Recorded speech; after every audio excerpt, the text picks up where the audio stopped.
Buenas tardes con todos y todas. Bienvenidas a este espacio que es nuestro segundo encuentro de asistencia técnica para el acompañamiento a la implementación de la caja de herramientas para la gestión de la convivencia escolar. El día de hoy tenemos una presentación muy especial a cargo del equipo de asistencia del CICB, de la Dirección de Gestión Escolar. Vamos a presentarles la actualización de los protocolos para la atención de la violencia contra niños, niñas y adolescentes, específicamente contra las y los estudiantes en las instituciones educativas. Mi nombre es Tania Rebollar, yo voy a estar acompañándolas también en este espacio y como parte del equipo hoy están presentes Stephanie Arce y Magali Guevara. Con esto les quería decir también que hemos dejado fijado un link de asistencia en los mensajes, en los comentarios del Facebook y además vamos a estar recogiendo las consultas que tengan en los comentarios de Facebook y los vamos a responder al final por parte de las ponentes también. Con esto, muchas gracias nuevamente por su asistencia, por su atención y le doy la palabra a Stephanie Arce. Gracias, Steph. Tania, gracias por este espacio para compartir con todos esta propuesta de actualización de los protocolos para la atención de la violencia contra estudiantes. Justo hoy les voy a compartir en este primer bloque, si podemos pasar al siguiente, cómo ha sido este proceso de construcción de este proyecto normativo. Nosotros actualmente tenemos unos protocolos para atender la violencia, hemos recogido aportes de diferentes instancias, hemos recogido aportes de directores de instituciones educativas, de especialistas a nivel de EDRE, a nivel de UGEL, de asociaciones de instituciones educativas, de estudiantes, y todos estos aportes nos han permitido hacer una propuesta de actualización que próximamente se va a aprobar y a partir del cual nosotros queremos en este webinar poder compartir cuáles son las novedades de este cambio, resolver las consultas que tengan respecto a estas novedades y así tengamos una idea, un panorama más general sobre qué implica la atención de la violencia en las instituciones educativas en el marco de este proceso de actualización. Siguiente, por favor. Nos podemos preguntar de dónde vienen los protocolos, a qué responden. Por eso consideramos importante poder indicarles a ustedes cuál es el contexto. Nosotros actualmente tenemos un marco normativo para la gestión de la convivencia en las instituciones educativas. Este es un decreto supremo, es el decreto supremo 004-2018 Minedu, que aprueba los lineamientos para la gestión de la convivencia escolar. Estos lineamientos nos dan 3 líneas de acción para trabajar la convivencia en las instituciones educativas. La primera es la promoción de la convivencia, la segunda es la prevención de la violencia y la tercera es la atención de situaciones de violencia en las instituciones educativas. En este webinar vamos a tratar esta tercera línea de acción, que es la línea de acción de atención de situaciones de violencia, pero yo quería reflexionar al principio para decirles que de estas 3 líneas de acción, la promoción, la prevención y la atención no es lo más importante, ¿no? Lo más importante es trabajar la prevención de situaciones de violencia en las escuelas para no llegar al proceso de atención. Pero igual nosotros en las instituciones educativas, ustedes directores, docentes o padres de familia, necesitan saber cuál es la ruta para atender estos casos cuando se suscitan en las escuelas. Entonces, este decreto supremo, que son los lineamientos para la gestión de la convivencia escolar, tiene un acápite, que es el anexo 3. Este anexo 3 detalla los protocolos para atender la violencia. Este anexo 3, obviamente con el decreto supremo, fueron publicados en el año 2018. Y en el año 2020, en plena pandemia, se vio la necesidad de actualizar este protocolo, ¿no? ¿Cómo responde este protocolo cuando ya no nos encontramos en la escuela y nos encontramos a modalidad de distancia? Entonces requirió una actualización. Y actualmente está vigente esta resolución ministerial, que es la resolución ministerial 274-2020 Minedo, que es los protocolos para la atención de la violencia contra niñas, niños y adolescentes. Entonces, en este proceso, nosotros hemos visto por conveniente actualizar. Del 2020 al 2025, ¿hay necesidad de actualizar los protocolos? Sí. ¿Hay necesidad de mejorar los procesos de atención? También. ¿Hay necesidad de ayudar a las instituciones educativas para que éstas puedan responder mejor cuando identifican situaciones de violencia, cuando se les da de conocimiento situaciones de violencia? Sí. Y por eso, como les comentaba, hicimos un proceso de recojo de información.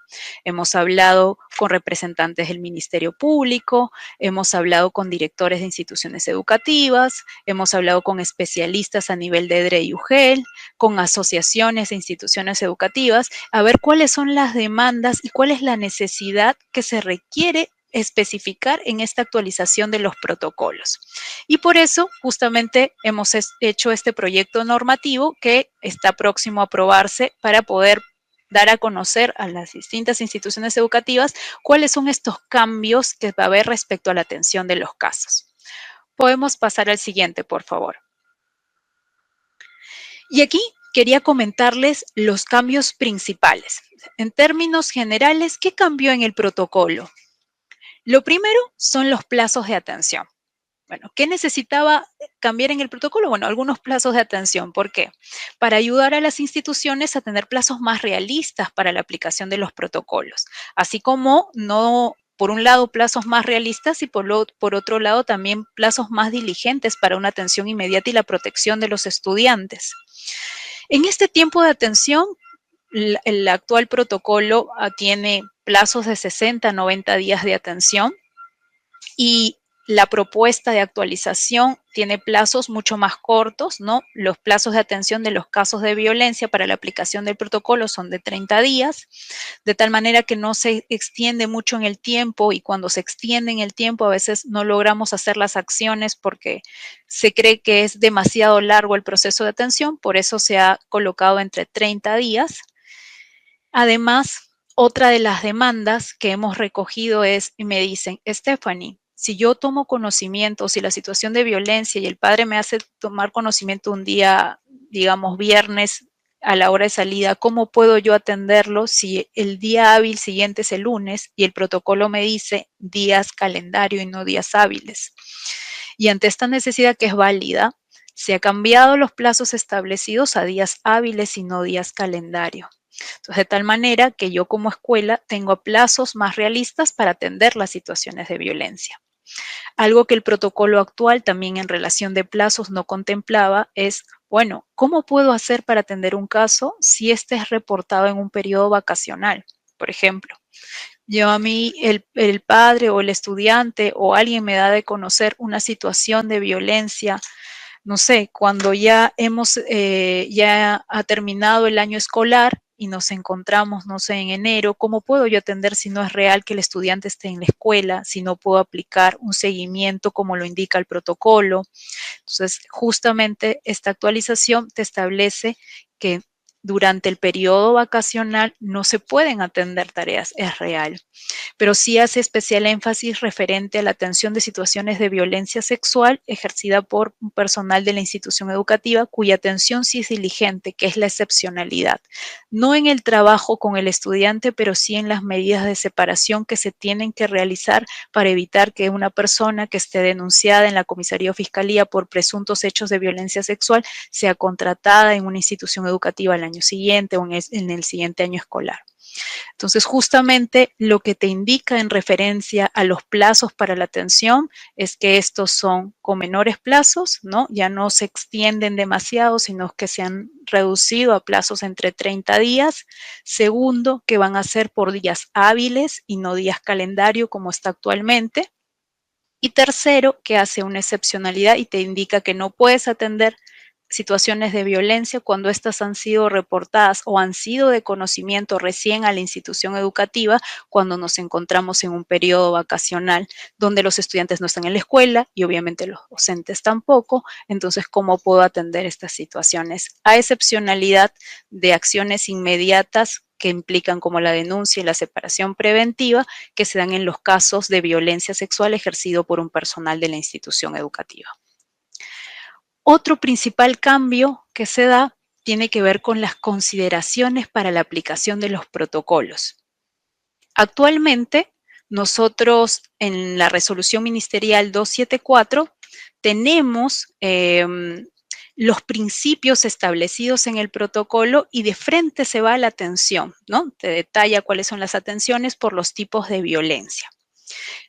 En esta propuesta de actualización va a haber todo un desarrollo que tiene que ver previo a la aplicación de un protocolo. ¿Qué es lo que yo tengo que saber previamente antes de aplicar el protocolo? ¿Qué consideraciones debo tener? Y todo este segundo bloque, que justamente el especialista Magali Guevara lo va a desarrollar, les va a explicar cuáles son todas las consideraciones que desarrolla este protocolo para que tengan en cuenta antes de establecer la ruta. Y acá lo que quiero explicarles es que se centra exclusivamente en la aplicación del protocolo, se da para casos exclusivos de violencia escolar. No podemos aplicar protocolos sobre otras situaciones que son conflictos, que no constituyen violencia.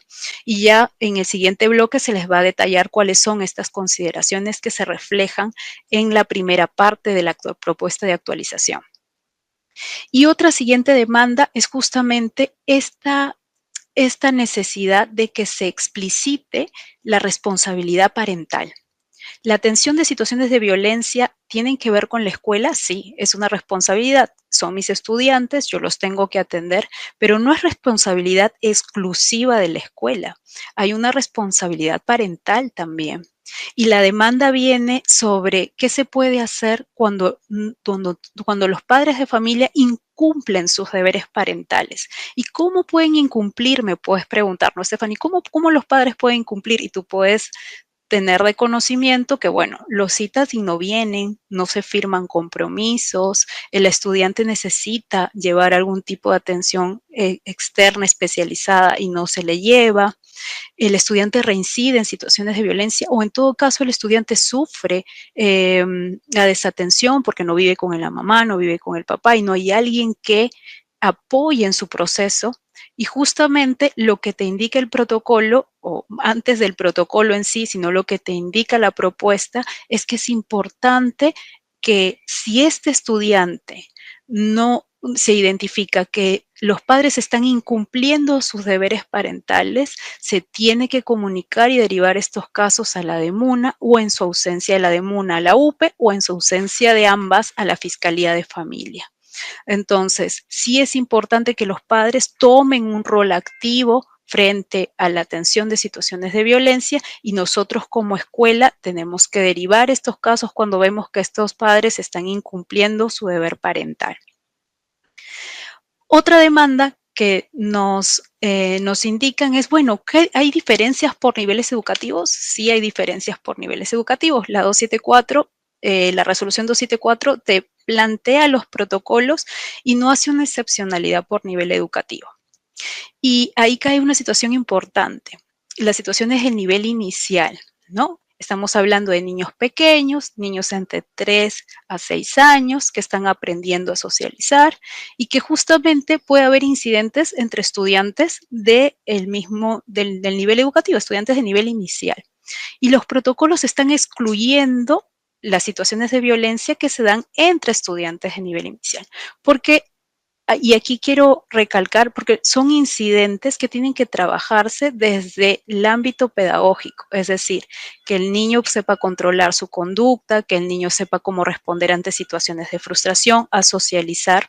No responden a cómo aplique el protocolo, porque el protocolo está pensado en un estudiante mucho más grande, un estudiante que justamente tiene por ejemplo, el bullying, que tiene características más de violencia intencional y reiterativa, que no existe estas características en el nivel inicial. Entonces, los protocolos de violencia que se dan entre estudiantes excluyen cuando ambos incidentes se dan con estudiantes de nivel inicial. Algo que sí pudiera pasar, por ejemplo, en instituciones educativas donde hay distintos niveles educativos, es que sí puede haber situaciones de violencia de niños más grandes contra niños pequeños, ¿no? Niños de nivel inicial, por ejemplo, un incidente de violencia de un niño de secundaria, de un estudiante de secundaria o un niño de primaria contra un niño de inicial. Eso sí podría atenderse, pero incidentes entre niños de nivel inicial no se reportan en el portal CICB y tampoco van a ser atendidos en el marco de estos protocolos. Sin embargo, se ha desarrollado unas orientaciones para atender dichos casos, sobre todo en situaciones donde hay conductas sexualizadas en estudiantes de nivel inicial, que si bien podemos decir que no hay situación de violencia sexual entre estudiantes de nivel inicial, sí te va a dar una ruta de cómo puedes atenderlo, pero no implica el reporte ni la atención del caso respecto al protocolo como está descrito. También mejora los tipos de violencia. Mejoramos la clasificación. Estaban detalladas en las 274, pero hemos hecho un esfuerzo por detallarla de manera más específica para explicar cuáles son los conceptos por tipos de violencia y a partir de eso hacer una descripción un poco más detallada. Y esta nueva clasificación nos va a dar una idea sobre cómo actuar frente a distintos tipos específicos, como por ejemplo el bullying, como por ejemplo el castigo físico o el castigo humillante. Y por último, los actores responsables. Cuando sucede una situación de violencia, la escuela tiene que emitir medidas de protección, pero también medidas correctivas. Y estas medidas, en el marco de los protocolos actuales, estaba únicamente de responsabilidad del director de la institución educativa. Sin embargo, estas medidas deben ser dictadas de forma colegiada, es decir, existe un comité de gestión de bienestar que debe respaldar las medidas de protección y las medidas correctivas que se vean sobre las situaciones de violencia. ¿Va a participar, Stephanie, todo el comité de gestión de bienestar? No. Porque entendamos que también las situaciones de violencia tienen que tratarse con el nivel de confidencialidad, pero las medidas de protección y las medidas correctivas van a ser tomadas por el director, el responsable de convivencia, que también forman parte del Comité de Gestión de Bienestar, por el coordinador de tutoría y por el coordinador de inclusión o por el responsable de inclusión en caso la situación de violencia involucre a un estudiante que tenga discapacidad o una necesidad educativa especial. Siguiente, por favor.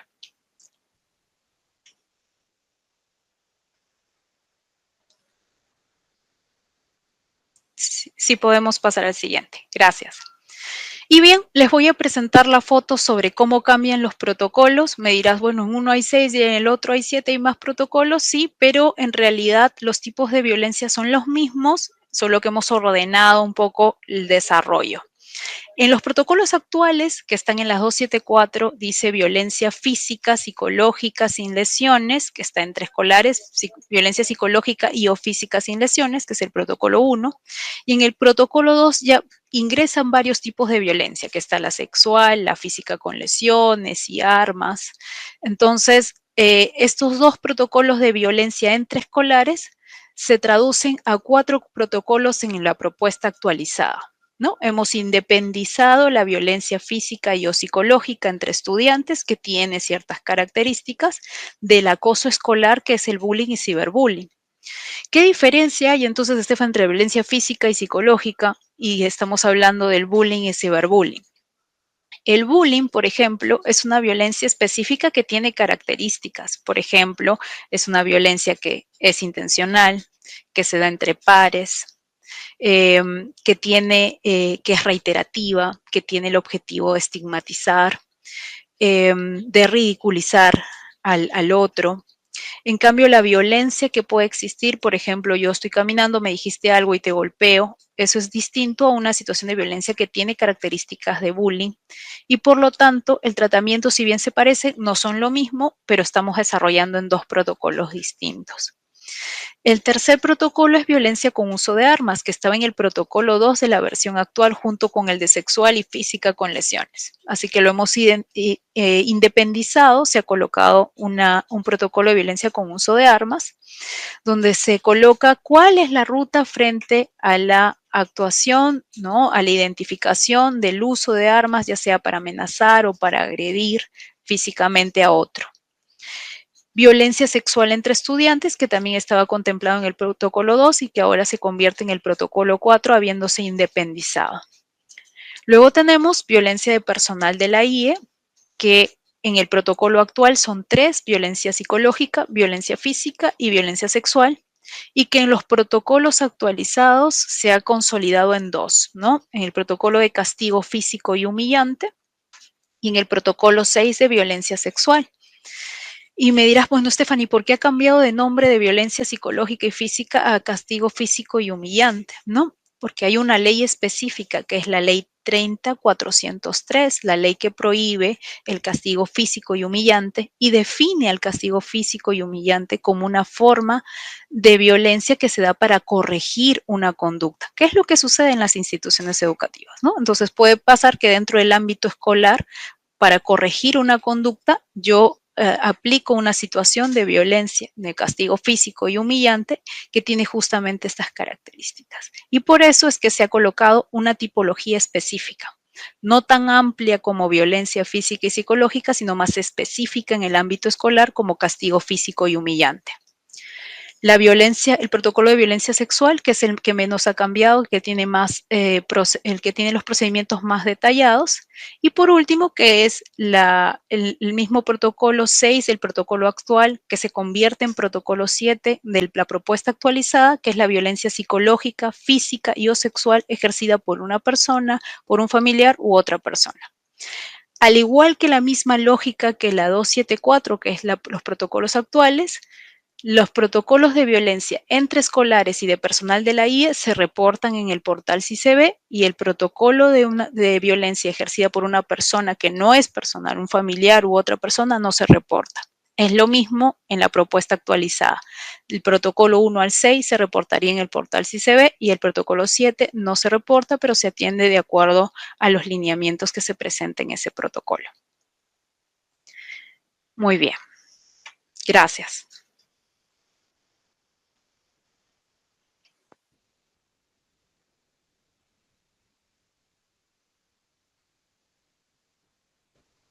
Bien, entonces muchas gracias, Stephanie. Estamos ya recogiendo algunas de las consultas que tienen en los comentarios del Facebook. Le damos entonces el pase para este segundo bloque, que es la ruta de atención, a Magali. Muchas gracias, Tania. Buenas tardes con todas y todos. En esta ocasión vamos a hablar sobre las rutas de atención. Vamos a iniciar con algunas consideraciones. Siguiente, por favor. Como consideraciones generales, es importante saber que es de toda obligatoriedad que este cumplimiento se debe dar por las instituciones educativas, ya sean tanto públicas como privadas. Estas deben ser lideradas también por el director en coordinación con el responsable de convivencia escolar. Es importante tener el conocimiento que el responsable de convivencia escolar debe ser del nivel. Hemos visto casos en los cuales se quiere atender casos reportados en el nivel primaria con los datos del responsable de convivencia de secundaria. Entonces es preciso que sea del nivel. También los casos de violencia escolar se reportarán todos en el portal CICB, ¿no? Tomando en cuenta las consideraciones que ha manifestado anteriormente Stephanie. El reporte se realizará también en las instituciones educativas del estudiante agredido. Hay que tomar en cuenta eso. Anteriormente se hacía en las dos instituciones de conocerse que fueran estudiantes de diferentes instituciones educativas, ¿no? Ahora hay que tomar en cuenta que es del estudiante agredido. Como alcances, llega también que el reporte se tiene que realizar en estudiantes de educación básica y ya se está tomando en consideración a estudiantes mayores de edad, y la violencia puede ser ejercida ya sea dentro de la institución educativa o fuera de la institución educativa. Me gustaría detenerme un poquito aquí para poder dar a conocer algunos episodios que se han presentado.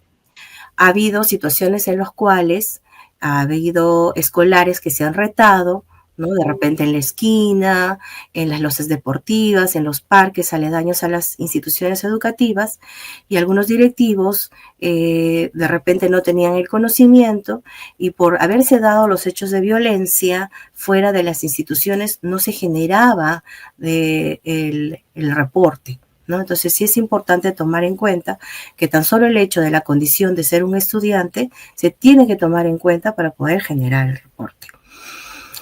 También los involucrados pueden ser de diferentes instituciones educativas, como los mencionaba, pero el reporte se debe realizar en la institución educativa del estudiante agredido. Como datos de confidencialidad, se tiene que dar la protección de los datos personales por ser una información muy sensible de los menores de edad. Y la información únicamente se tiene que brindar a las partes involucradas en el reporte, ya sean los estudiantes, sean los padres de familia, ¿no? E incluso a los docentes que podrían ser reportados. Pero es importante resaltar que se debe dar la anonimización de los datos menores de edad que sean muy sensibles, como sus datos personales. Obviamente tampoco se puede brindar algunos datos como el informe psicológico, que a veces lo solicitan, ¿no? Eso es un dato sensible que se tiene que tomar en cuenta para no ser brindado. Siguiente diapositiva, por favor. Como derecho a la información, lo hemos dividido en dos partes, en derecho de los estudiantes y derecho del personal de la institución educativa. Ambas partes tienen los derechos que deben ser respetados. En el caso de los estudiantes involucrados en los hechos de violencia, así como sus padres o apoderados, tienen derecho a lo que mencionaba hace un rato. Primero, a la información sobre qué tipo de protocolo se está activando, ¿no? Hemos recibido algunos casos en los cuales a veces los padres llaman a la línea gratuita del CICB y mencionan: han denunciado a mi hijo al CICB y no sé por qué lo han reportado, no sé por qué, qué es lo que va a venir. Entonces, esto genera alarma a la población, a los usuarios. Entonces, es importante dar a conocer primero que es un reporte, no es una denuncia. Segundo, ¿a qué protocolo está ceñido el reporte? A un protocolo por violencia física, psicológica, ¿no? Es importante que también demos a conocer cuáles son los procedimientos establecidos. Algunos padres llegan con la percepción que el ser reportado sus hijos podría marcar de repente un legajo negativo y qué vamos a hacer, ahora de repente mi hijo no va a poder postular a una beca. Entonces hay que clarificar a los padres de familia y los mismos estudiantes que también pueden pedir la información sobre qué implican los protocolos y los procedimientos establecidos. También tienen derecho a la participación de padres de familia en el proceso. Claro está, como parte de los protocolos también se cita a los padres de familia para que se generen los compromisos de que se haga un seguimiento, no solamente que sean informados, que se haga un seguimiento también a sus hijos, a fin de que se pueda tener un diálogo reflexivo con ellos y se puedan tomar acciones en el caso de que se den las derivaciones a psicología, ¿no? Hay un proceso muy importante en el cual tienen que tener un acompañamiento socioemocional. También el derecho de los estudiantes a la confidencialidad y protección de sus datos personales. Estas no tienen que ser expuestas.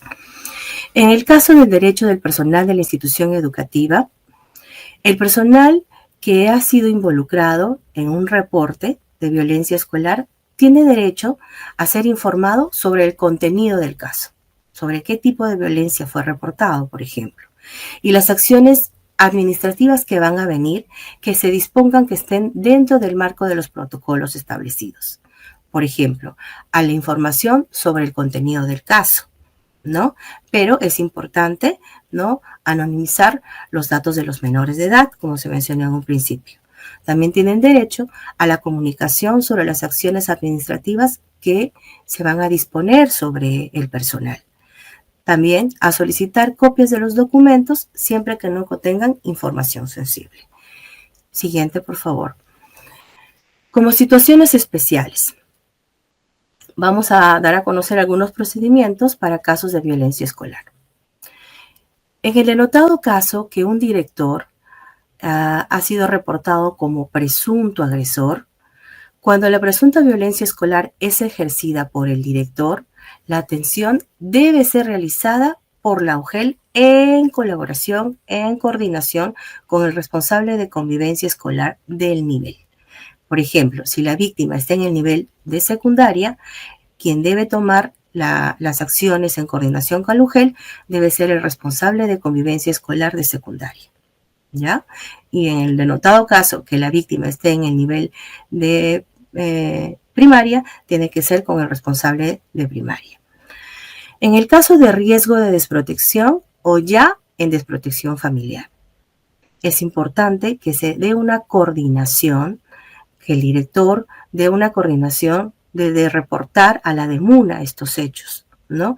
En los casos que de repente ya los padres no asisten a las reuniones de manera reiterada, no se le da la atención oportuna a los estudiantes en el caso de necesitar algún apoyo a nivel de asistencia psicológica y que haya continuidad en estas conductas, ¿no? Que puedan llevarle a un riesgo mayor, entonces se tiene que dar de conocimiento a DEMUNA o UPE.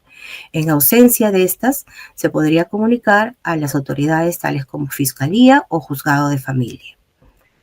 Como mencionaba Stephanie, en cuanto a la atención durante el periodo vacacional, durante las vacaciones solo se implementan acciones en casos de violencia sexual ejercido por el personal de la institución educativa.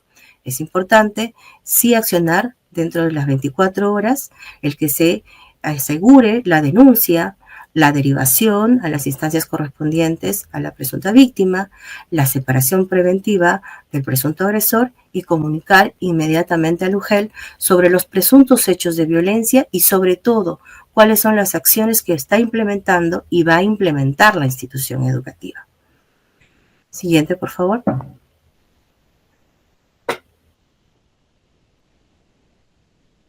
Ahora vamos a hablar de cuáles son las formas de tomar conocimiento, ¿no? Las hemos agrupado en 3 formas, ya sea la verbal o escrita, ya sea por los estudiantes o a través de la plataforma del CICB. O algunas otras autoridades como UGEL o DRE.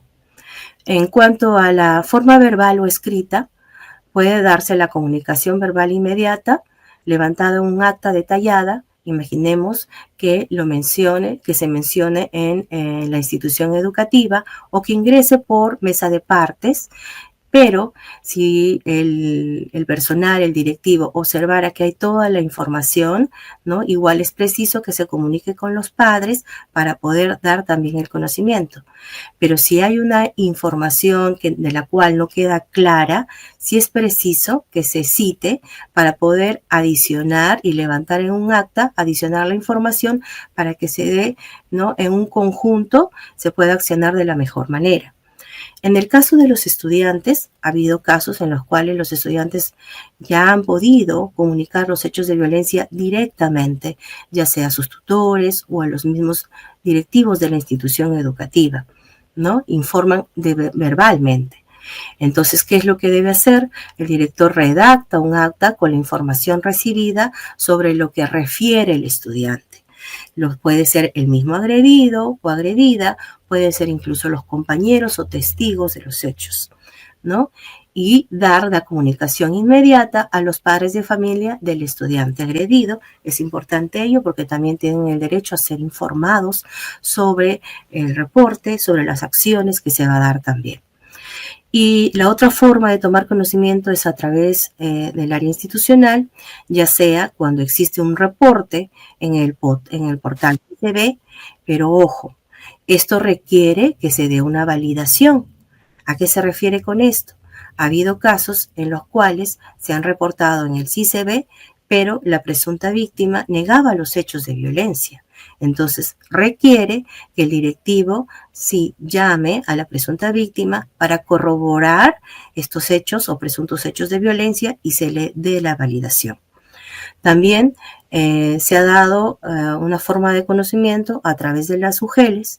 Ha habido casos en que los padres han ido directamente a las UGELes, no necesariamente han comunicado al director, ni han subido a la plataforma CICB, sino han ido a la UGEL, a la DREL, y entonces son ellos quienes comunican los casos a la institución educativa, se comunican especialmente directamente con los directivos y hay que tomar acciones, ¿no? Para poder recabar mayor información y, de ser el caso, un hecho de violencia, reportarlos en el CICB.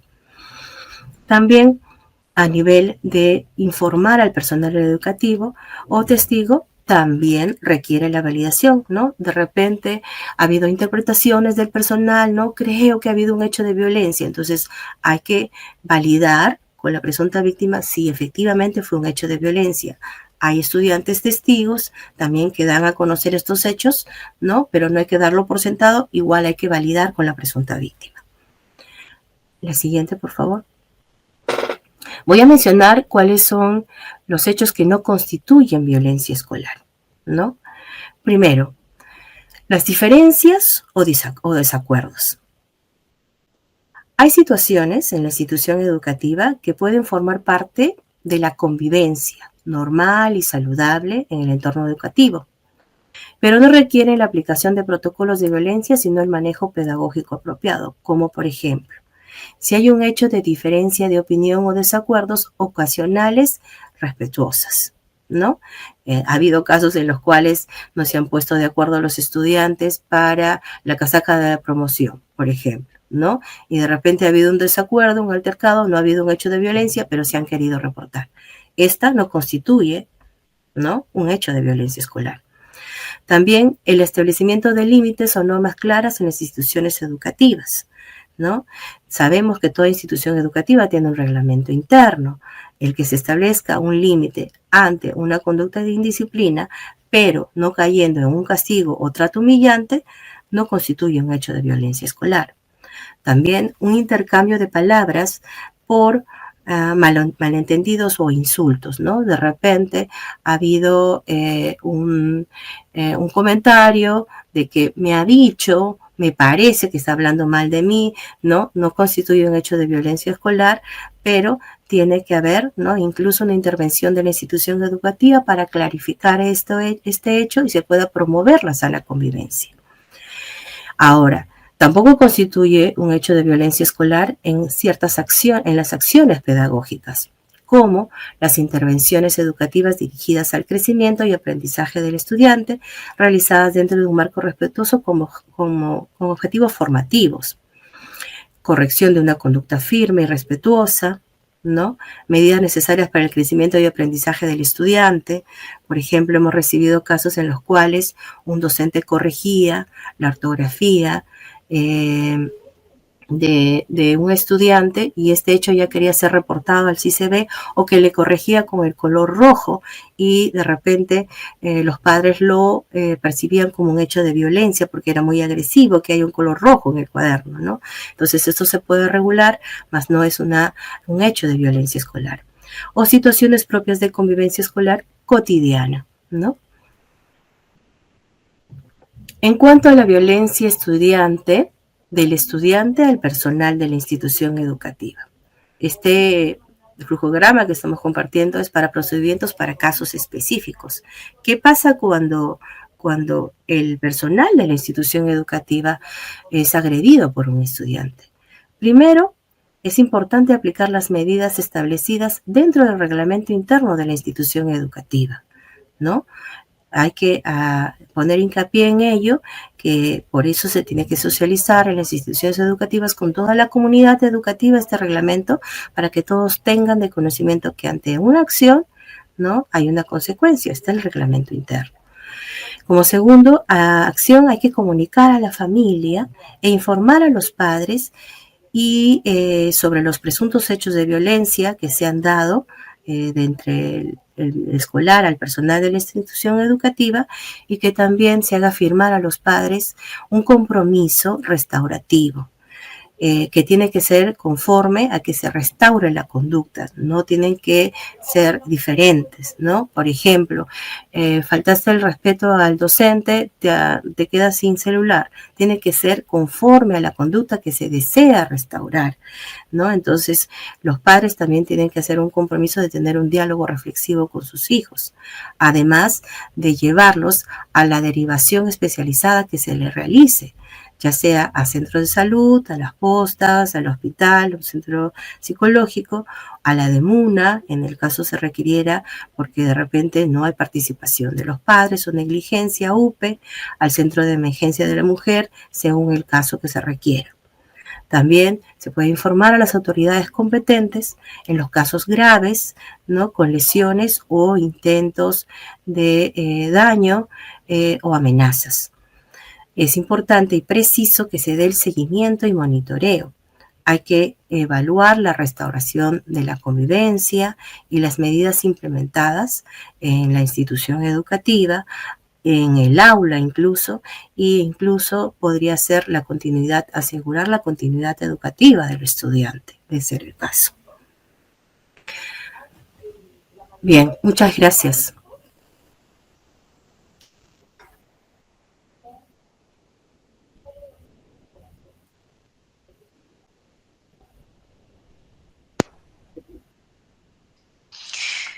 Bien, les podemos comentar acerca de los alcances relevantes de los protocolos respecto a qué implican algunas ideas. Nosotros no vamos a desarrollar en esta presentación la descripción de protocolo por protocolo, pero sí les vamos a comentar algunas ideas centrales respecto a cada uno de ellos. Por ejemplo, vamos a empezar por los protocolos de violencia entre estudiantes. Tenemos el protocolo 1, que es protocolo de violencia física y o psicológica. Y aquí la idea central es que este protocolo, como ya les había comentado, no es aplicable cuando ambos estudiantes corresponden al nivel inicial de educación básica regular, considerando que en la etapa de desarrollo en la que se encuentran, no corresponde la aplicación de un protocolo como esto. Además, como ya se los había comentado, los integrantes del Comité de Gestión de Bienestar participan de manera colegiada para establecer las medidas de protección y las medidas de protección, las medidas de protección y las medidas correctivas frente a situaciones de violencia. Y por ahí justamente decían, bueno, ¿qué diferencia hay entre protocolo 1 y protocolo 2? Entonces, aquí procedo un poco a explicar sobre las diferencias. Por ejemplo, cuando existe una violencia física o violencia psicológica, no toda violencia física o psicológica corresponde a bullying o ciberbullying. Por ejemplo, hace poco me comentaron, un estudiante, el profesor dijo, vamos a llevar, o había una clase acerca de los minerales, este estudiante llevó, no sabemos por qué, una piedra, y el otro estudiante, estamos hablando de niños de 9 años, el otro estudiante le hizo un comentario que no le agradó. Ah, tu equipo en las Olimpiadas ganó porque le pagaron al árbitro. Entonces el estudiante molesto agarró la piedra y se lo tiró. Esta es una situación de violencia que no corresponde a bullying. ¿Por qué? Porque como ya les había explicado en el primer bloque, el bullying es una violencia intencional, reiterativa, con la intención de estigmatizar, humillar al otro estudiante. Pero además nosotros le hemos puesto una edad justamente al bullying porque tiene ciertas características. Entonces, esta es una situación aislada. Si ustedes levantan información y le preguntan, ¿él te fastidiaba antes? No, simplemente ha sido una situación de disconformidad en ese momento, el otro ha reaccionado con una situación de violencia, es una situación que es puntual. Esto corresponde a un protocolo 1, que no les estoy indicando que sea menos o más importante que el otro, pero no tiene una característica de bullying y tampoco de ciberbullying. Entonces necesito aplicar un protocolo 1. Por ejemplo, estamos dos estudiantes en educación física, estamos compitiendo, la situación está acalorada, uno de ellos se pelea con el otro, le pone el pie, el otro se cae, se empuja y se golpea. Esta es una situación de violencia física, es una situación de violencia física. Pero si no ha habido una situación de reiteración, si no hay una situación donde un agresor constantemente está agrediendo de manera intencional y reiterativa, configuraría un protocolo 1 y no un protocolo 2.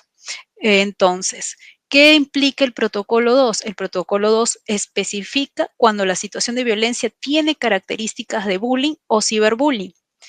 Y este protocolo 2, justamente, de acuerdo a las investigaciones, no puede ser perpetrado por niños menores de 9 años, porque justamente tiene esas características. Entonces, todas las demás situaciones de violencia se van a entender en el protocolo 1, violencia física o psicológica, y vamos a poder reportar situaciones de bullying y ciberbullying a partir de los 9 años en adelante. Al igual, los integrantes del Comité de Gestión de Bienestar participan de manera colegiada para poder brindar las medidas correctivas que están en el reglamento interno de la institución educativa y también las medidas de protección que se tienen que brindar, como por ejemplo el cuidado en los cambios de hora, el cuidado cuando estamos en los servicios higiénicos, donde también suceden estas situaciones de violencia. ¿Dónde suceden más las situaciones de violencia entre estudiantes? En los servicios higiénicos, cuando no hay supervisión de un adulto porque no está el docente en los cambios de hora, en el horario de recreo, en la salida cuando se juntan. Entonces, podrían ser ejemplos de medidas de protección donde se puede aplicar la institución educativa. Cuando hablamos de violencia con armas, hemos desarrollado en el protocolo 3 esta situación de violencia cuando se hace uso de un arma de fuego o un arma blanca. ¿Para qué? Para coaccionar, para amenazar o para agredir, es decir, para ejercer violencia. Y tú me podrás decir, Stephanie, pero hay situaciones donde en escuelas con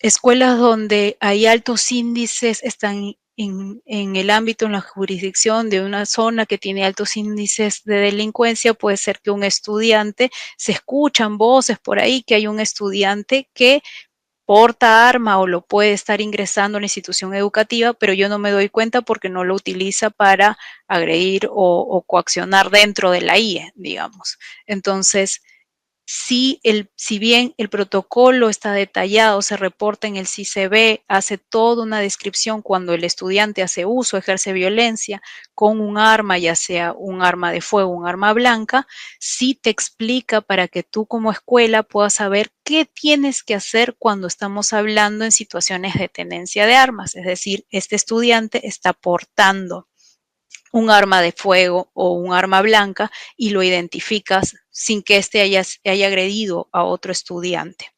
Por acá veo que me dicen referido al consumo de sustancias y quisiera replicar lo mismo. Estos protocolos son para atención de situaciones de violencia. Situaciones de violencia, donde obviamente hay agredido y hay un agresor. Un estudiante puede estar en situación de consumo de drogas, sí, podría estar vendiendo, es una infracción también, pero el consumo de drogas no es una situación de violencia. Entonces, como hemos hablado en los alcances, los protocolos son para situaciones específicas de violencia en las escuelas. ¿El consumo es algo que se tiene que trabajar? Sí. ¿El consumo es algo que implica el trabajo tutorial? También, pero no es para la aplicación de este protocolo, porque entendamos que aquí estamos atendiendo situaciones de violencia donde hay un agredido y un agresor o más de un agredido también. Entonces, justamente este es el protocolo 3 que les quería contar. Y tenemos el protocolo 4, que sería violencia sexual, porque lamentablemente también incluyen situaciones de violencia sexual entre estudiantes. Obviamente estas situaciones de violencia sexual no podríamos estar hablando en estudiantes de nivel inicial. Sin embargo, como les comentaba, hay una ruta para actuación frente a conductas sexuales en nivel inicial, ¿no? Que podrían darse, por ejemplo, cuando nos indican hay un niño que se baja el pantaloncito, hace tal o cual acción, ¿no? Entonces esas son conductas sexuales, conductas sexualizadas en niños que tienen que ser atendidos, pero no como un protocolo de violencia sexual entre estudiantes.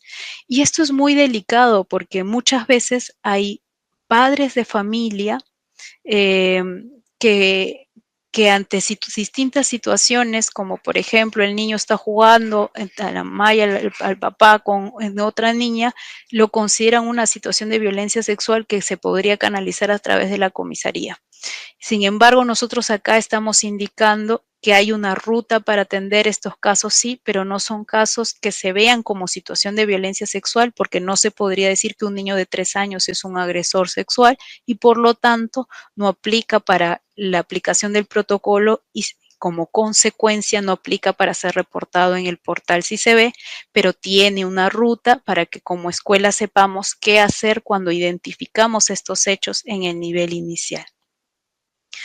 Eso, quizás un poquito antes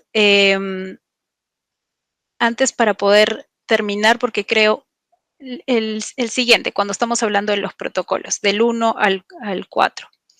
El protocolo de violencia con armas sí hace una especificidad en violencia con uso de armas de fuego y arma blanca. Ese es el protocolo tal cual.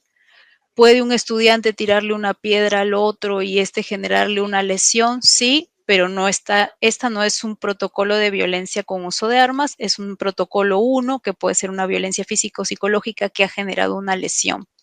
Entonces habría que diferenciar un poco esto. Si yo ¿cómo no voy a hacer uso de violencia con armas cuando estamos de este protocolo, cuando estamos indicando que el estudiante porta un arma de fuego, un arma blanca, un cúter, un cuchillo y amenaza, agrede, me das 2 soles, si no te ataco, ¿no? A este tipo de situaciones aplico justamente este protocolo. ¿Yo podría con otro objeto dañar y generar una lesión a otro? Sí, pero eso no implica la aplicación de este protocolo, sino es un protocolo de violencia física y o psicológica que genera una lesión y cuyo protocolo 1 te establece la ruta, ¿no? Porque puedo tener una situación de violencia físico-psicológica que no me genere lesión y otras que sí me genere. Ahora, eso implica, en el caso del protocolo de violencia con uso de armas, que si yo identifico por ejemplo, me gustó mucho cuando nos llamó un director y decía, en mi institución educativa, por estar en una jurisdicción de alto riesgo de violencia, entonces nosotros hemos consensuado en esta medida, hemos conversado con los padres de familia, que va a haber revisión de mochilas, ¿no? De los estudiantes, y estas se dan en el marco del respeto también de los estudiantes y se dan también en este tema de conformidad, porque es un problema con la escuela, se establece un plan y se identifica un estudiante que porta algún arma de fuego, un arma blanca. Existe justamente esta ruta que, si bien no forma parte del protocolo porque no ejerció violencia, que es lo que justamente les comentaba, sí te puede especificar tú como escuela qué es lo que tienes que hacer. Si no es violencia, no lo reporto en el portal si se ve, no atiendo el protocolo, pero sí te doy una ruta para que tú puedas atender como escuela. Ahora sí, siguiente.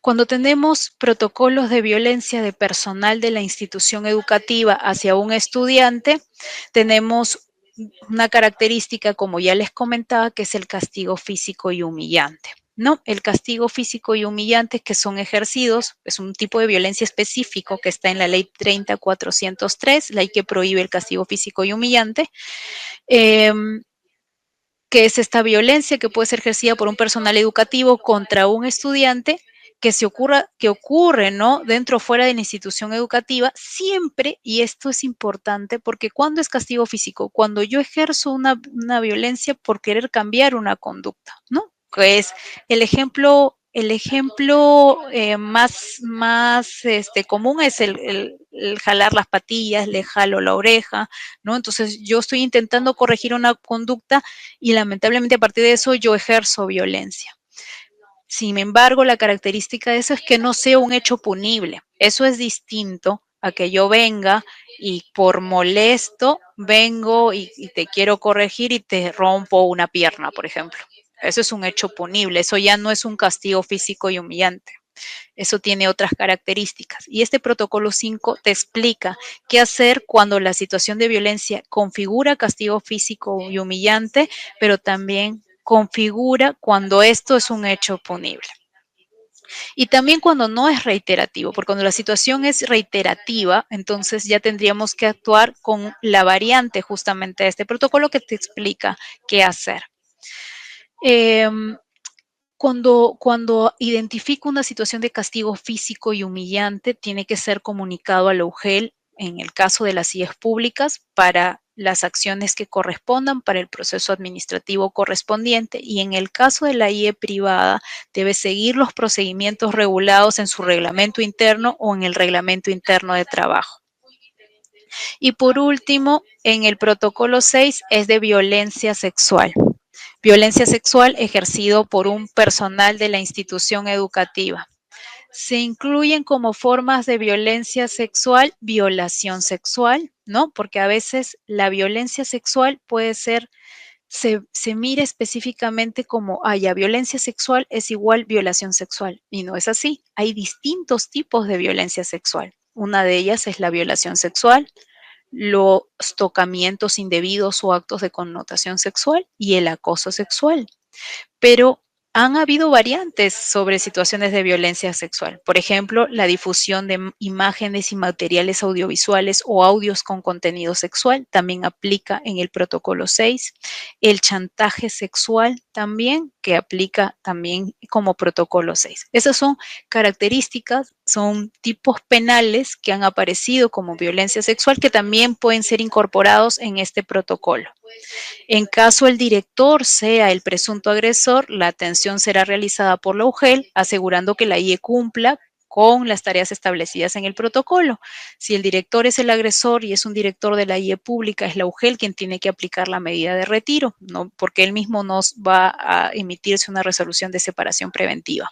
Entonces, por eso se coloca ahí la especificidad.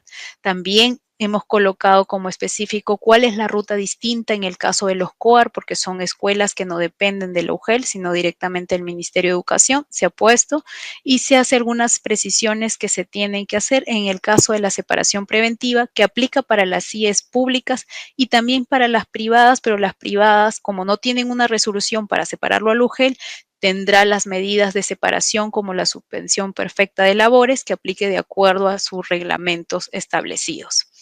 Esas son las precisiones respecto a los protocolos.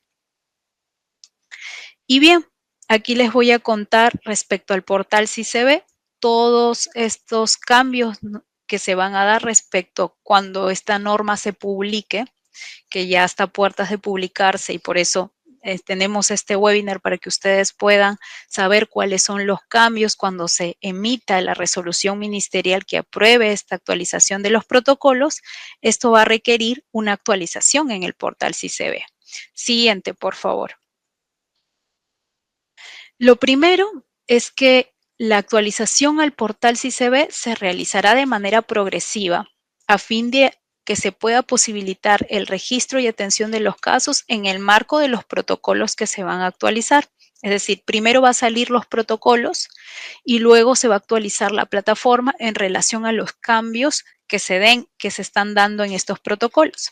Pero algo que ustedes como instituciones educativas tienen que saber es que los casos que ya están registrados en el portal CICB y que se encuentren en trámite al momento de la entrada en vigencia de esta nueva resolución, vamos a suponer la resolución se dicta mañana, entra en vigencia el día siguiente, todos los reportes que se dan hasta el día donde se publica la resolución tienen que terminar de ser atendidos en el marco de la resolución ministerial 274-2020 Minedu hasta la conclusión de la atención de este caso.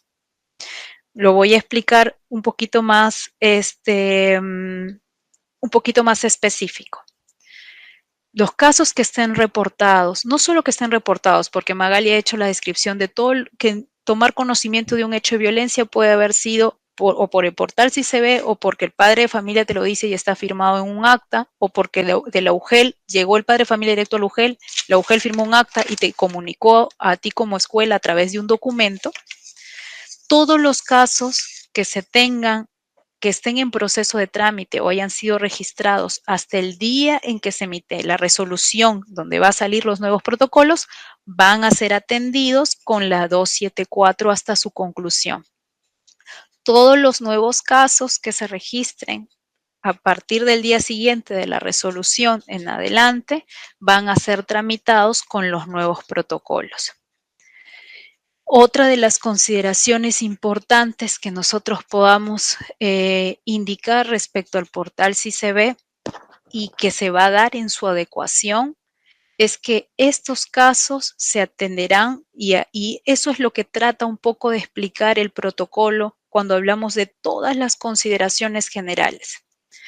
A veces se pensaba que un reporte registrado en el portal CICB es igual a ser atendido en el portal, porque si ya está registrado tengo que atender todas las tareas porque aunque no sea violencia. Y esto no es así. Los protocolos te indican, y ya en sus consideraciones generales, se aplican única y exclusivamente ante situaciones de violencia escolar única y exclusivamente ante situaciones de violencia escolar. Es decir, un protocolo no es igual a la atención. Para atender el caso, yo tengo que primero validar esa información porque el reporte puede ser un tercero. Entonces, si alguno de ustedes aquí es especialista o responsable de convivencia, director o responsable de convivencia, tengo un reporte en el CICB registrado, pero me habla sobre una situación que no es violencia, tengo que tramitar su eliminación. Y ahorita les voy a apuntar un poquito cuáles van a ser estos cambios en el portal CICB. Si yo tengo el portal CICB un reporte y este reporte que lo puede haber hecho cualquier persona, voy y le pregunto a la víctima y a su familia, a ambos, porque puede que yo le pregunte a la familia y la familia no tenga conocimiento y la víctima sea víctima.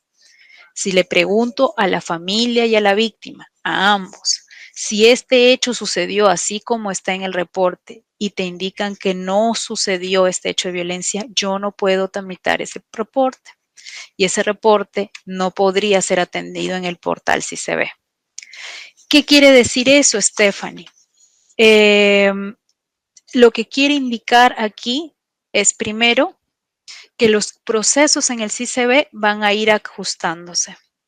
Como por ejemplo, antes, cuando se haga un reporte, antes de atenderlo, tú como escuela vas a tener que precalificar un reporte, es decir, identificar y decir, este protocolo corresponde a ser atendido o no corresponde a ser atendido.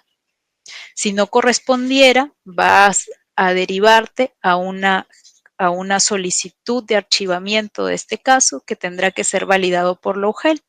Ahorita todos estos procesos están centrados en el Minedo. Tú me podrás decir, Stephanie, yo he tramitado una eliminación de un caso, ha demorado mucho, claro, porque el proceso actual en el CICB está centralizado.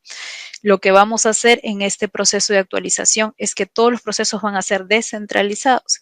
Si tú, que eres especialista de convivencia escolar de una UGEL, pues vas a poder visualizar las solicitudes de eliminación, de archivamiento de los casos de tu institución educativa y aceptar si es que este caso corresponde ser archivado o no, o corresponde ser atendido.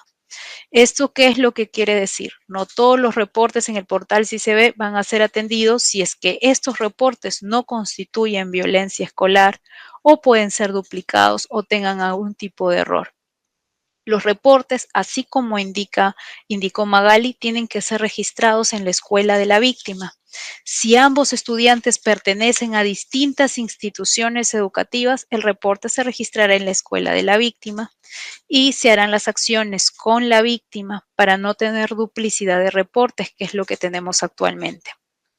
Con esto quiero cerrar. Hay muchos cambios. El proyecto, la propuesta de actualización de los protocolos está próximo a ser aprobado y poder ser publicado. Con este webinar nosotros esperamos que ustedes puedan saber cuáles son los cambios. En realidad son muchos. Hemos intentado sistematizarlos para que ustedes puedan entender a grandes rasgos cuáles son justamente estos cambios. Y en esta última parte de la presentación, ya vamos a tener el documento normativo, ¿no? Que son los nuevos protocolos, y el portal CICB que se va a actualizar de manera progresiva. Nosotros, una vez que los protocolos se actualicen, vamos a enviar oficios a las DRE y a las UGELes para decirles cómo es que se va a atender los casos que están registrados, con esta misma consigna que les indico. Todos los reportes que son registrados hasta el día de la publicación de la resolución van a ser atendidos hasta su culminación con el anterior protocolo, con las 274, y a partir de la entrada en vigencia del protocolo que se va a aprobar, se va a tramitar para adelante con los nuevos protocolos. Estaríamos esperando que para el inicio del año escolar 2026 nosotros podríamos tener toda la plataforma de CICB actualizada en todos los cambios que les estoy contando a ustedes para que la entrada en vigencia de los protocolos esté alineado con lo que indica el portal y ustedes puedan tener como escuela una experiencia un poco más ágil de atención de los casos. Y por otro lado, si yo como usuario que reporto pueda entender un poco qué es lo que se puede esperar de un reporte.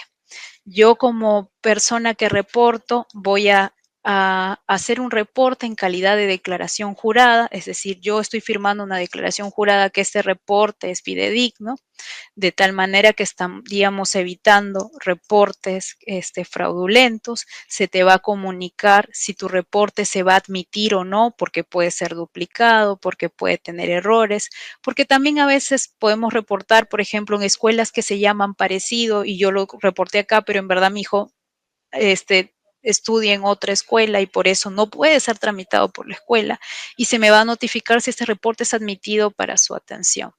Los procesos se van a descentralizar. Y por último, aquí quería un poco contarles es que si tienen alguna consulta, ya sean ustedes padres de familia, docentes, directores de las instituciones educativas,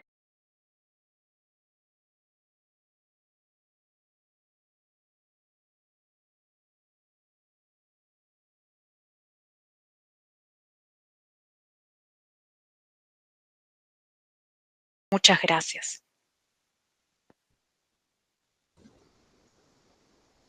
Muchas gracias a Magali Guevara y a Stephanie Arce por la presentación que han realizado sobre la actualización de los protocolos. Hemos recogido algunas de las preguntas que han dejado en comentarios, pero además Stephanie ya ha ido respondiendo justo a algunas de estas que han ido dejando. Entonces hemos realizado una selección. La primera era si es que sobre la normativa, ¿no? Que un poco ya delató Stephanie, cuál va a ser la normativa y también cuándo más o menos estaría saliendo. Quizás acá para este punto adelantar que una vez que se tengan aprobados los protocolos y la normativa, esta actualización, se va a hacer también un proceso de comunicación, ¿no? Y de acompañamiento desde todo lo que es la estrategia de convivencia escolar para poder atender a las consultas que habrían. Te voy diciendo una pregunta, una por una las preguntas o te hago varias. Podría ser una por una. Ya, perfecto. Entonces la primera es, por favor, sobre la normativa y cuándo esta estaría ya vigente, estos cambios. Ok, sí, para que no nos quede confusión, lo que nosotros estamos presentando es la propuesta de actualización de los protocolos. Ahorita está en vigencia la 274. El plazo fijo para su publicación es algo que no lo tenemos como establecido ahorita, pero próximamente va a salir los protocolos. Es decir, está en el último paso ya lista para su aprobación y publicación. Por esa razón, justamente nosotros hacemos esta presentación para estar listos porque en cualquier momento puede salir publicados los protocolos. Bien, muchas gracias, Steph. Otra pregunta que nos han hecho varias veces es cómo se atienden los casos o cómo proceder cuando existe violencia por parte de algún estudiante hacia un o una docente, ¿no? Y si es que van a haber protocolos al respecto. Ya mencionaron o mostraron un flujo, pero quizás para que quede claro por qué se está actuando de esta forma. Bien. Efectivamente, hay una ruta descrita en los documentos sobre estas situaciones de violencia ejercida de un estudiante a un personal de la institución educativa. Es preciso remarcar que se tienen que aplicar las medidas correctivas de acuerdo al reglamento interno. También se tiene que comunicar a la familia sobre el presunto hecho de la violencia. Se tiene que hacer la derivación a las instancias correspondientes especializadas. En el caso de que haya incluso acciones o heridas graves, se tiene que comunicar a las autoridades competentes y también se tiene que dar el seguimiento. Esta ruta sí va a ser compartida en los protocolos, en los documentos. Muchas gracias, Magali. La siguiente pregunta es, se ha mencionado dar ciertas orientaciones a las familias, ¿no? Nos preguntan cuándo se darían estas orientaciones, porque hay cuestión de que luego hay un momento en que ya quizás la familia o las personas implicadas no quieren colaborar. Es preciso que estas orientaciones se den cuando recién se tomen de conocimiento del hecho de la presunta violencia. porque es verdad que a veces los padres de familia van una sola vez o al inicio o hasta el final. Entonces sí se tiene que aprovechar la situación para, uno, dar de conocimiento sobre los presuntos hechos de violencia, comunicar sobre los protocolos que se van a activar, cuál sería el conducto regular, ¿no? Y también de aplicarle el reporte. Y también corroborar incluso la información, eso es importante, porque no toda la información que dan desde otras instancias a veces es fidedigna, entonces hay que comunicar, pero también corroborar la información. Muchas gracias. También nos hacían la pregunta que cuando un docente estaba implicado en un hecho de violencia, ¿cuándo se podría brindar copias de la información, ¿no?, del hecho de violencia al personal docente? Y si es que se ha mencionado también durante la presentación que estos documentos no deben contener información sensible. Efectivamente, sí se ha informado que tienen el derecho a la información, ¿no? Los docentes que podrían estar reportados, pero hay que tomar en cuenta que se puede brindar documentos que no contengan información sensible, tales como información de salud, un informe psicológico del menor de edad, por ejemplo, un diagnóstico médico, información personal, datos personales, dirección, número de DNI. Se puede dar la información de los documentos que contengan información y si es que hubiera información sensible, hay que anonimizar, es decir, hay que tachar estos datos sensibles y se puede dar, por ejemplo, un acta de comunicación con padres de familia, coordinación con tutores, plan de tutoría, comunicación a la UGEL, derivación, etcétera. Bien, gracias. La siguiente pregunta sería, ¿qué pasa cuando un estudiante es amenazado por otro estudiante de una escuela distinta, de una institución educativa distinta? Se podría aplicar el protocolo, pero recordemos que se tiene que generar el reporte en la institución educativa del presunto agredido.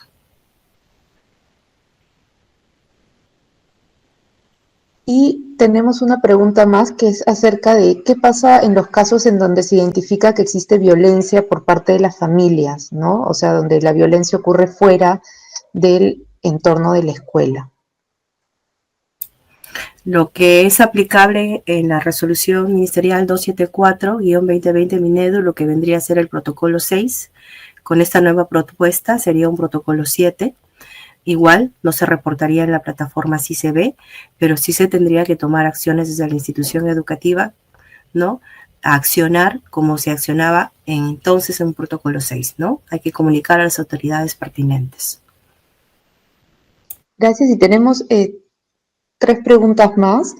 Una sería, ¿qué pasa? Habían mencionado, puesto como ejemplo, cuando un niño tiraba una piedra a otro, ¿no? Si es que sería el protocolo de uso de armas u otro protocolo, si nos lo podrían aclarar, por favor. Sí, Tania, cuando hay una violencia, por ejemplo, en este ejemplo que un niño utiliza una piedra, lo golpea y genera una lesión al otro, si bien no es un protocolo con uso de armas, es un protocolo de violencia física y psicológica. Con lesiones en sus características correspondería a un protocolo 1. Muchas gracias. Y tenemos una pregunta, es ¿cómo se califican las acciones de violencia de un estudiante que agrede a muchos estudiantes? Entiendo, no a uno o a un grupo de forma sistemática, sino que sí ejerce distintas acciones violentas hacia los estudiantes de su clase. Sí, Pero ¿cómo se atendería? ok. Eso también podría aplicarse con un protocolo 1, ¿no? La única diferencia entre protocolo 1 y 2 es las características de la violencia. Ambos se reportan en el portal CICB y tienen una ruta establecida, sin embargo, las características son distintas. Cuando acá me menciona que no tiene características de bullying, pero este estudiante constantemente tiene situaciones de agresión hacia otros, aplico el protocolo 1. Ahora, esa pregunta me lleva a otra situación adicional. ¿Qué pasa porque este estudiante está ejerciendo violencia de manera reiterativa? Significa que si bien puede haber, como le explicaba en el primer bloque, si hay una situación de desatención o que los padres no están cumpliendo con sus deberes parentales, adicional a la aplicación del protocolo, es necesario la derivación a la DEMUNA o a la UPE en su ausencia o a la Fiscalía en la ausencia de ambas, dependiendo de la jurisdicción donde se encuentre la escuela. Porque si los padres de familia no están cumpliendo con sus deberes parentales, es necesario esta derivación, porque como escuela ya apliqué un protocolo, pero la situación ha excedido lo que yo como escuela puedo realizar. Muy bien, muchas gracias entonces nuevamente a Magali y Stephanie y a todo el equipo que nos ha apoyado en la transmisión de este webinar. Los saludamos a todos y todas quienes han participado porque ha tenido gran acogida. Hemos visto que hay de todas las regiones del Perú personas conectadas y que han estado participando. Ahí les recuerdo que hemos dejado un link de asistencia. Además, el video va a quedar también grabado en el Facebook de Perú Educa. Y bueno, como les comentaba hace un momento, este es un proceso, ¿no? Estamos trabajando todavía en la aprobación de la actualización de los protocolos. Estamos esperando que salga lo antes posible también para poder implementar estos cambios que creemos pueden aportar en la atención de casos de violencia escolar y también que ayude a cómo se resuelven estas problemáticas en la escuela, que hayan mayores filtros, que entendamos más y mejor la naturaleza de los distintos tipos de violencia en la escuela y que el CICB sea una herramienta que aporte a las instituciones educativas. Entonces, una vez más, muchas gracias al equipo y muchas gracias también a quienes han participado el día de hoy. Con esto cerramos el webinar. Y recuerden que esta es parte de un proceso de acompañamiento a las personas que están implementando la caja de herramientas para la gestión de la convivencia escolar. Este está en el portal de directivos y tiene distintos fascículos y distintos contenidos orientados a la gestión de la convivencia escolar, donde se incluye la prevención y la atención de la violencia escolar, y es para que lo utilice cualquier persona en la escuela, sobre todo el Comité de Gestión de Bienestar, liderados por el director o la directora, o los personales de psicología, responsables de convivencia, etcétera, ¿no? Con nosotros es hasta acá y nos volveremos a ver pronto, estoy segura. Muchas gracias.